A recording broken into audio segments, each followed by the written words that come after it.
ঘটেছে। মূলত কার্জন হল এবং সুফিয়া কামাল হল আমাদের নিরাপত্তা ব্যবস্থা নিয়ে এখন পর্যন্ত অনেক ঘটনা এরকম ঘটছে এবং আমরা নিরাপদ না।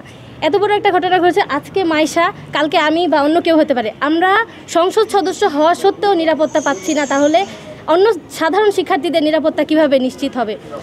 শুধু হিজাব না, শুধু এখানে যদিও আমরা দেখতে পাচ্ছি এটা হচ্ছে সরাসরি হিজাবকে স্পষ্টভাবে হিজাবের হ্যারাসমেন্ট করা হয়েছে, কিন্তু আমরা শুধু হিজাব না, অন্য যে কোনো শিক্ষার্থী, যে কোনো নারী শিক্ষার্থীর জন্য ক্যাম্পাস যেন নিরাপত্তা নিশ্চিত করা হয় ক্যাম্পাসে, এই দাবি জানাচ্ছি। এবং ভবিষ্যতে কারোর সাথে যেন এই ধরনের ঘটনা না হয়, এই ধরনের ঘটনার পুনরাবৃত্তি না হয়।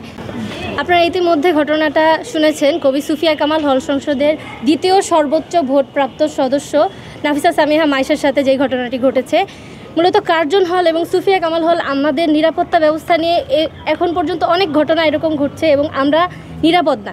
এত বড় একটা ঘটনা ঘটেছে, আজকে মাইশা, কালকে আমি বা অন্য কেউ হতে পারে। আমরা সংসদ সদস্য হওয়া সত্ত্বেও নিরাপত্তা পাচ্ছি না, তাহলে অন্য সাধারণ শিক্ষার্থীদের নিরাপত্তা কিভাবে নিশ্চিত হবে?